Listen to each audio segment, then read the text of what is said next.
Hello everyone and welcome back to another episode of Peeking Into Success podcast. We're now on episode 32. Today we have a man that has the biggest wealth of football information that I know. He can name any player that links to any teams and even players from back in the day in any league, and his information is just... and knowledge is widely vast. So today we've got a man all the way from Canada to come and talk to us. Eric Frank we've got today. The Bless is open every day from 12 p.m, serving a wide range of beers, ciders, real ales and spirits. Their kitchen also provides handmade pizzas, loaded nachos, chicken strips and ice cream from 5:50 to 10:30 Monday to Thursday and 12 p.m. to 10:30 p.m. Friday, Saturday and Sunday. The pub quiz is very popular with anyone that enjoys a good beer and a bit of a laugh with their mates. Taking place every Wednesday at 9 p.m. There's loads of prizes to be won, including £50 drinks vouchers for the winners and a bottle of wine for the best team name. Everyone's a winner. They also have a spacious function room available to hire that can hold up to 100 people. Wow, that's a lot. Perfect for birthday parties, work events, weddings and wakes. The Bless really comes to life at the weekends with their branded nights of Stone Love and Fully Loaded, where the DJs play alternative, indie and rock music spanning the generations until the early hours of 2 a.m. There really is something for everyone in what is arguably Derby's best pub. Right, hi Eric, how are you today? Not too bad. How are you doing over in Derbyshire? Oh, it's been sunny and then rainy and then sunny again, so we're doing good. How's the weather been where you are? Extraordinary, which is pretty odd for Canada. I swear every time I'm on a call with someone, it's someone in Derby, whether it's you or Luke Pingu. I'm always just asking how it's going over in Derby. No, 100%. And I mean, me and Pingu did a video yesterday and we'll both be at the Derby County game on Saturday, so hopefully the weather sticks it out for then. Is that the first league game of the season? Yeah, first league game, against Wigan. Who is it? Oh, right on. So we'll kind of go into about you now. So just briefly, how would you explain yourself to everyone listening? I am a football content creator on TikTok, and a lot of my focus is on football trivia and doing challenges with different filters and stuff, naming like obscure footballers from different countries or that have played for multiple clubs, kind of like footy tic-tac-toe as well. Just a lot of football trivia and stuff like that. Sweet. So how did the love of football come around for you? Because Canada isn't primarily known for football. Yeah, well, I've been playing my whole life because my dad played like throughout most of his life as well and is really into it. So once I was like 4 or 5 years old, I started playing in like the under 5, under 6 league, and then just kept playing up until only like 2 or 3 years ago. Around lockdown, it kind of got all skewed up. But when I was a kid, I watched the 2010 World Cup, and my dad is German, so the German team in that tournament were just unreal. Like beating Australia 4-0, England 4-0, England 4-1, Argentina 4-0. Like, just is an unbelievable good young team, Thomas Muller, Mesut Ozil, and that's kind of how I got into watching football. Then started watching club football a few years later, right around when Mesut Ozil signed for Arsenal, so I started supporting Arsenal, and it kind of just took off from there and has never really stopped. What position did you play? Deep lying playmaker. Nice. Is what I like to call it, but when you're playing in the under 12 league, they just say play midfield. CDM kind of role. Something like that. Nice. So where did the kind of TikTok element come around? Is of course you've got over 220,000 followers on TikTok. So how did that mass following start, and where did you kind of get the idea for your content? Back in the day, when I was like little kid, like 12, 13 years old, I would make like FIFA career mode videos on YouTube that would like never get any views and were kind of poorly edited and stuff. Because I've always been into the like football and FIFA YouTube scene since I was about 11, you know, watching the Sidemen guys and like Spencer and Chris MD and stuff. So I was always kind of inspired to do it. And throughout my teenage years, I was kind of just occasionally making like FIFA videos, not really expecting much. Then once TikTok came around, I saw how kind of easy it was with the algorithm to blow up. Like, if you kind of get it right, you can truly have your moment there. So I used to kind of just post for a year or two just to make my friends laugh. I'd just post like once every few months. And then in March of last year, about 18 months ago or so, I posted a starting 11 using the flag filter, and it got like 500,000 views overnight. So I was like, wow, that's sick. So I just kept going with those. And by the end of the month, I had about 30,000 followers. By the summer, I had like 100K. So I was like, damn, people really like, there's a bit of a demand for this. It's something I'm actually quite good at. And it kind of just went from there. Nice. And kind of with TikTok, do you see room for expansion with it away from TikTok, or is it kind of, you think your content is fixed to just TikTok and that kind of short form platform? Well, I'm hoping to get into YouTube more. I'm just trying to think of a good kind of like first couple of proper videos. I've done some like FIFA videos on there, but it's not something I would really go to my way to personally watch, would be FIFA videos these days. So I'm trying to make like documentary style videos, maybe like 10 to 15 minutes long on like kind of obscure football topics and stuff. So that's really where I want to expand into, because TikTok is all fun and stuff, but you do kind of want to expand away from making like short, sort of 1.5 to 2 minute long videos. Yeah, 100%. And I mean, with your knowledge, and I mean, I've seen you in longer like content with the tic-tac-toe with Pingu, and you come across well, and kind of you can hold your own even though you're used to doing 30 seconds to a minute. So I mean, it feels like you could still use them kind of game show kind of elements and hopefully maybe create your own or do something similar to that would really work for you and kind of get your following across as well. Mm-hmm. So kind of moving on, is there a career high that you can think of since being in kind of the TikTok kind of social media form? I did get to go to Germany a couple of months ago to go and do some work with Bayer Leverkusen. Like, I got to go to the press conference and make like a match day vlog of one of their games, which was really nice. And we got like behind the scenes access in the stadium, and we got to go into like the training facility. That is probably it, because I hadn't been out of the country in so long, and I just really thought it would be a while till I left again, because, you know, at this age, working and like, you know, getting to go with your friends, finding people to go with, like, schedules are so busy. They kind of hit me up out of the blue, and the trip was planned within about less than a month. Oh. So I was really grateful for that. I've never really been involved in anything like that. So I would say that is definitely the high so far. Did you get to meet any of the players like before or afterwards, or kind of was it just like... Yeah, we got to meet Callum Hudson-Odoi. He wasn't in the match day squad. I know he's had a lot of injury problems and stuff. So we met him. He was really nice. We were all like English speaking, so it was, you know, probably the best possible outcome in terms of communicating. We maybe would have been able to, but after the match, like, get some pictures and stuff. But they lost, actually. It was their first loss since, I think, early February. It was in May. They were in an extremely good run of form, but they lost at home to Cologne as well, who were their like big rival. So the mood wasn't too great. We were like by the tunnel after the game. The couple players doing the press conference going into the dressing room. You hear them hitting the walls and yelling, and it's like, yeah, this is not the time to be like, can I get a picture for my TikTok video, please?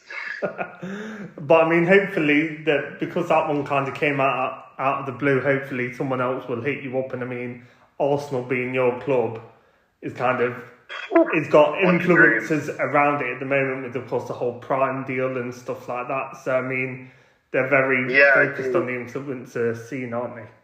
That'd be unreal. I've seen a lot of their players in videos, like with Chris MD and Sharky and stuff. That's an absolute, like, just, that would be an absolute pipe dream, that. I think it's doable if you keep going on the trajectory you're going. It's 100% doable. Oh, so, thank you so much. is there a defining moment in your career so far that you can think of, something that may have happened that's kind of changed your course, maybe for the better or at the worst at the time that it happened? Oh, that is a good question.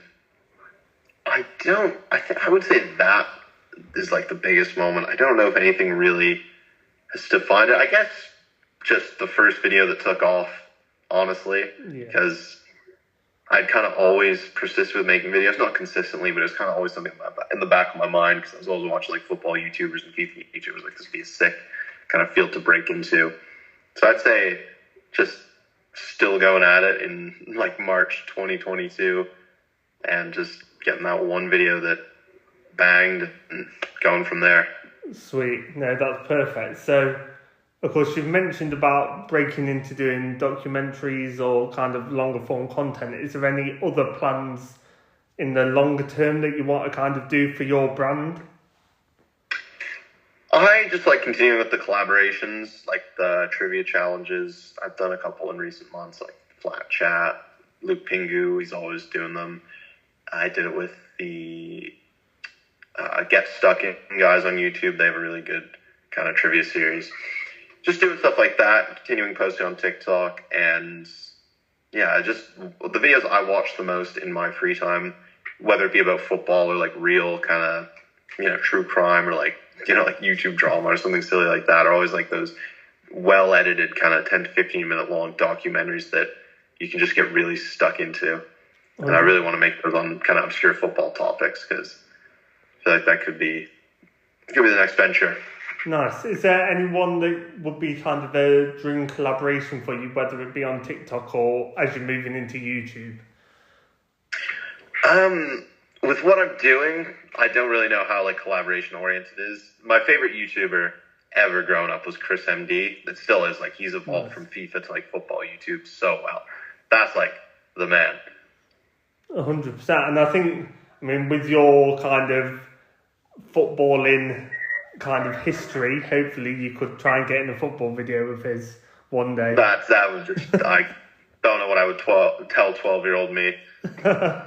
well, you kind of segued nicely with the 12-year-old you into, is there a piece of advice that you'd give to your younger self? Probably just to not give up and keep going with it, which I somewhat didn't, or I somewhat did do that, or maybe like it's going to work out in the end, because you can't really tell yourself back then to like, make higher quality videos, because you're only 12 and you're not going to be like luring everyone in with like brilliant editing and like sophisticated chat and like being pretty good with that. Probably that. Is there anything else I tell 12-year-old me? I don't know. I definitely wouldn't say get out of the house more, because then I probably wouldn't know as much as I know. Is there anything that you do differently if you could do it all again? So maybe if you're rewinding back to that 12-year-old you, is there anything that you think you'd do differently if you could?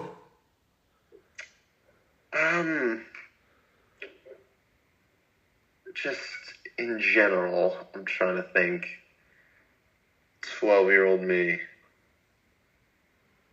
Honestly, I'm quite happy with how things have turned out. Nice. I guess I wouldn't. I would just say, just keep going with it. Don't give up. Nice. I think that's a nice way of putting it. And if you're happy with how it's gone, you're happy with it. Some people can just be happy with how it turns out. So, there we go. I kind of set up, I've told you about my kind of plan for our little kind of testing your knowledge now. Yeah, let's get into it. So I've got some countries here. Some are easier than others, but just think of the first player you think of when I say this country. So starting off easy-ish with Montenegro. Stefan Jovetic. The one on my mind straight away. Cape Verde. Ryan Mendes used to play for Lille and I think Forest as well when they're in the championship. He did. Yeah, that's literally you getting. I've written like one or two names, so it's good that you're like kind of banging on where I'm thinking. Malta. Teddy Tuma, he is the captain, or he was. I think he's just left. Union Saint-Gilloise when they're like Europa League quarterfinal last year. Oh no! I mean, I didn't have him. I had Dylan Kerr. So he's the guy that used to play at Leeds United. He only made like 18 appearances for him or something mad. What year? I don't know the year. Was it like championship or was it? Championship. He was fullback. Oh yeah. It's probably a little before my time. A nice easy one. Iceland.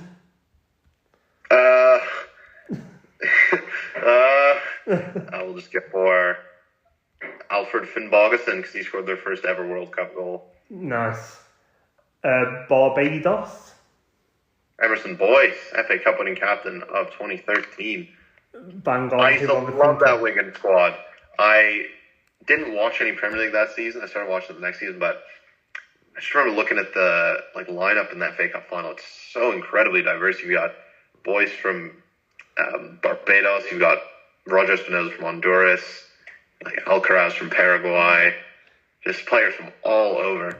There was I think, was Ali Al-Habsi there as well at that time?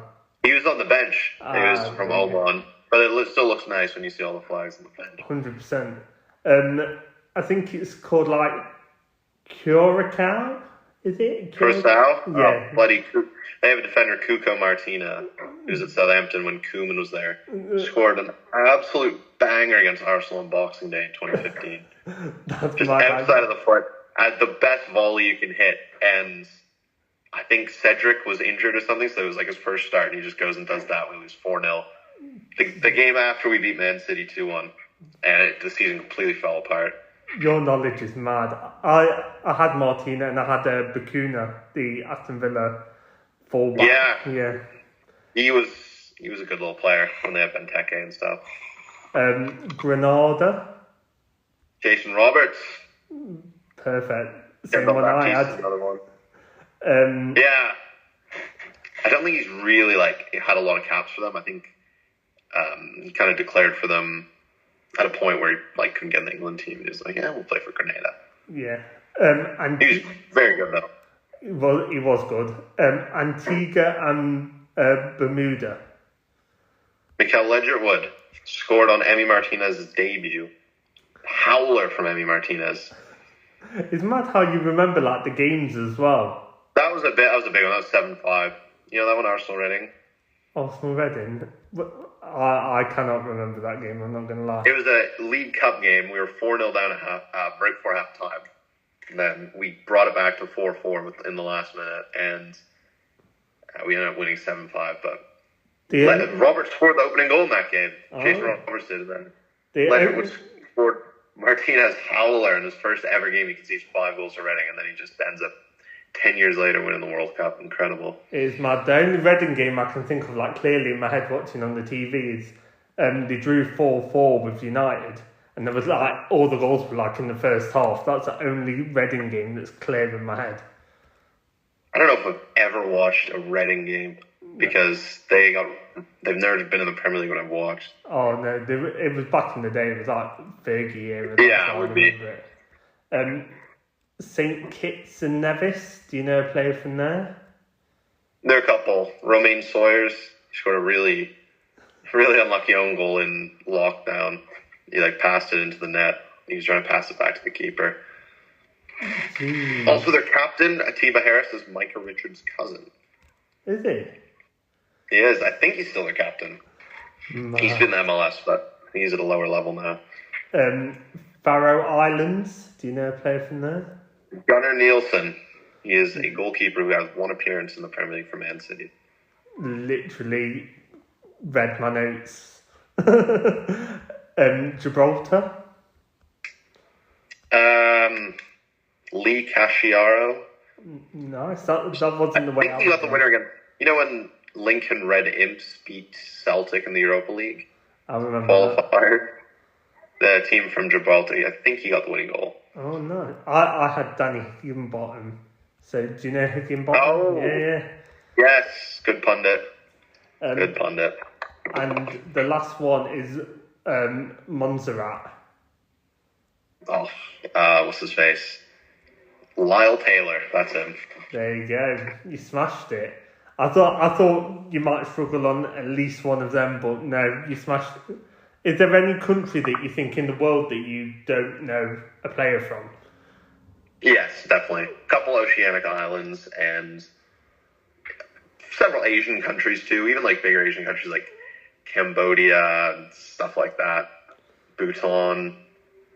So, where would you say, of course, your best league knowledge is? Is it the Premier League because of Arsenal, or is Oh it... yeah, definitely.